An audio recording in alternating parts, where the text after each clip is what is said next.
Welcome back again with me. You probably already heard Bloodshot on all entire digital streaming platform. And now I'm not alone here. I'm with the guys behind the production. Welcome, Ayu dan Sestian. Jadi dadakan banget ya.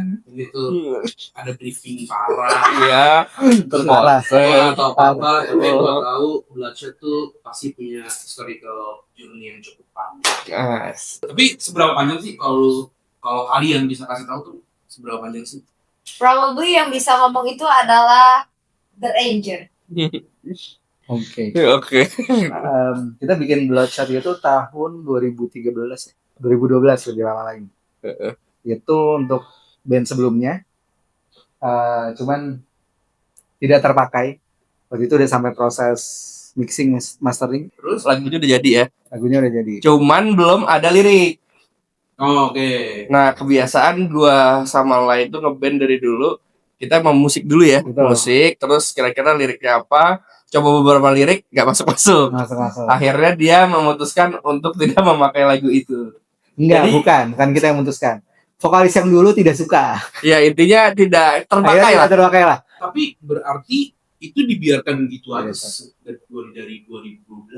Dibiarin ya udahlah gitu. Nah, kita itu punya hard disk ya. Itu kayaknya banyak banget demo lah intinya.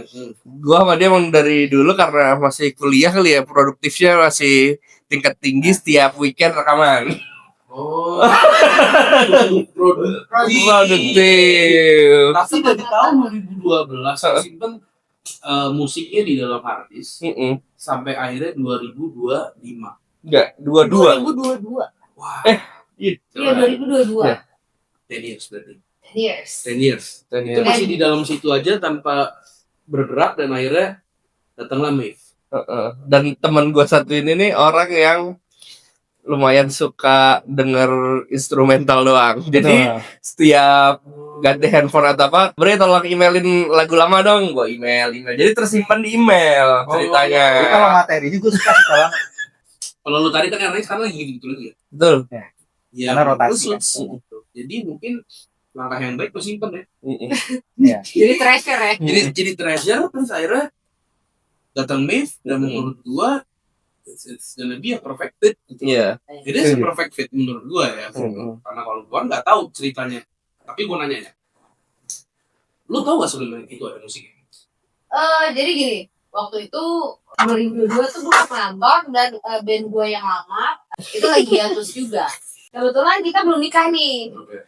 Jadi kita pacaran dan gue tuh terbiasa survivor mental illness seperti gue itu butuh untuk menulis apapun itu, kemarahan atau kesenangan. Jadi kayak diary lah kita bilang ya. Jadi musik gue ini adalah diary. Nah, one day di mobil gue inget banget, gue bilang sama dia, yang ada aransemen lagu nggak? Gue cuma Ini random nih, ini random out of nowhere. Ya kalau ngajak buat lagu gak apa awalnya? Awalnya buat lagu, cuman dibilang ya nanti gitu kan. Tapi kan gue orangnya nggak sabaran. Gue orangnya sangat tidak sabaran. Nah jadi gue cuma bilang ya udah deh yang ada aja. Lo punya aransemen lagu nggak? Ada nih, tapi masih berantakan. Demo. Karena mungkin tadi ya semua udah tercatat di dalam pikiran gue. Dan ketika gue denger lagunya, gue langsung nyanyi aja. It's a life I live in, full of pressure in my blood. Karena di situ gue lagi marah-marah sama bos gue sebenarnya. Jadi gue taruh di lagu itu. Cocok. Pada saat itu kebetulan yang gue play itu mungkin ya. Mungkin udah cocok ya. Kayaknya udah connect dah. Iya. Coba denger ini, gue bilang gitu. Coba denger ini di jalan, kita lagi di jalan ya. Terus tiba-tiba dia nyanyi aja gitu aja. Kok enak lo bilang gitu. Oh, masuk ya. Masuk. Terus akhirnya lu reproduce semua. Reproduce lagi. Ya, Dengan lirik yang marah-marah sama bos lu. Iya. Terus lagunya berarti di tag lagi dong. Take ulang. 2022 ya. Kayak sekitaran itu lah. 2022. Jadi sebelum aku nikah bahkan. Sebelum Sebelum nikah itu di take ulang awalnya mau kita bertiga nih iseng-iseng bikin band tapi nggak jadi biasa. Nah, sebenarnya dulu juga lagunya juga bukan judulnya bukan Bloodshot. Judulnya apa? Oh banyak banget. Wah banyak banget lah, berarti 10 tahun. Karena tadi gue bilang lirik yang nggak masuk, akhirnya terbuang gitu aja. Tapi berarti kan lu cuman humming aja ya betul. Bukan humming, langsung bener-bener Terucap liriknya. betul. Gue itu kalau nulis lirik kayak ngomong. Jadi langsung rekam. Rekam dan langsung ngomong. Jadi kayak langsung ini terus dia langsung gini. Dia tahu gue orang yang pelupa, dia langsung nyodorin handphone. Rekam. Voice note. Oke. Gitu. Tapi kan lu nggak tahu judulnya apa. Belum ada. Tahu. Ada, lu kan bilang ini banyak kan judulnya. Sebutin 3. Sebelum Bloodshot apa? Oh, gue nggak tahu itu mereka. Apa? Sebelum Bloodshot apa? Ini sebelum ada lirik dia ya. Mati rasa ya. Oh iya, mati rasa. Terus yang kedua sempat kita coba bahasa Inggris, lupa tuh gue judulnya apa. Enggak, beberapa kali ganti lirik, makanya gue bilang gue sama dia tuh kayaknya udah di-press sama lagu itu ya kayaknya. Udah deh simpen aja gitu. Segan. Tapi kenapa lu akhirnya memilih namanya lagunya tuh Bloodshot? Karena di situ ada penggalan lirik. I need to shout, I need to fight for the treasure in my head. Lu tau sendiri. I need to shout, I need to fight for the life inside my chest. Nah, jadi arti dari situ kan berarti gue harus fight, gue harus teriak untuk segala hal yang gue harus perjuangkan di dalam hidup. Nah, kenapa gue harus melakukan itu semua? Karena gue selalu ditembak di kepala, men. Oh, jadi lu kan kasih kiasan. Jadi karena gue tidak punya apa ya namanya, I got no choice untuk lari ke kanan, lari ke kiri, lari ke tengah, ya udah gue kena tembak di kepala, ya udah. I need to shout, I need to Iya. Oke. Yang sekarang yang terakhir. Apa sih rasanya lagu yang udah lama mati, nggak kepake, kesimpan aja, sama lirik yang kesimpan juga dan nggak kepake. Terus sekarang akhirnya jadi lagu, terus sudah rilis, bisa ditulis di mana aja. Menurut gue kepuasan gue adalah ketika orang tuh bisa nikmatin lagunya juga selain gue. Itu menurut gue kepuasan yang ini nggak bisa nggak bisa dibayar gitu loh. Jadi di saat V bikin lagunya, liriknya segala macam, wah gue gila. V justru gue ada rasa thank you juga karena karya ini bisa dinikmatin orang. Rilis.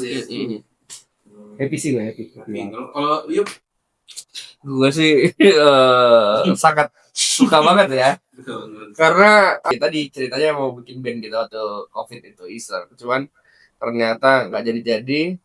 Terus dia kebetulan pengen bikin EP. akhirnya jadi ya keluar gitu. Iya. Terus rilis esen batin dan fisiknya juga. Iya, dan juga dieksekusi dengan sangat baik. Jadi itu benar-benar tahun 2022 gue nge-tag lagu itu dan mungkin dengan I don't know dulu miking roomnya nggak baik, maksudnya nggak seadanya lah ya, nggak seproper sekarang yang lagu-lagu yang berikutnya dan atau yang sebelumnya. Tapi ada keunggulannya, perasaan 3 tahun gue yang dulu udah gak relate sama gue yang sekarang. Jadi emosi yang gue bawakan di Bloodshot tahun 2022 yang gue take vokal itu tidak akan bisa gue bawakan sama kalau misalkan gue retake ulang sekarang di tahun ini. Nyawanya feelsnya karena kan gue udah gak marah lagi sama bos gue mana sih? Udah hilang buat dia. Jadi sebenarnya itu yang menurut gue yang namanya musik itu nggak bisa, itu tuh probability-nya banyak banget bro. Nggak jelas itu. Mulai dari randoman lu nyari nggak ketemu ke itunya, terus sampai akhirnya lu nyari aransemen, lu ada ini connect, jadi kadang cuma gonjreng doang jadi. Betul. Kadang udah dibikin matang-matang lama naiknya, tapi memang namanya musik still music. Itu kan cuma selera ada orang yang suka, ada orang yang nggak suka mungkin Pasti. Tapi buat gua kalian sebagai musisi harusnya terus menghantam apa yang kalian punya, jangan sampai jadi bahasa Jermannya dead stock ya. Karena udah dijawab semua. Jadi kalau ada yang kepo, Bloodshot tuh adalah sebuah penyimpanan yang luar biasa dan juga aura yang atau rasa yang udah lama terpendam gitu.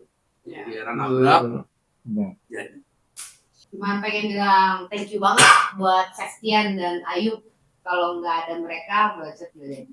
Jadi nanti kita bakal tanya-tanya lagi, siapa tahu ada video-video BTS-nya, nanti bakal kita buat.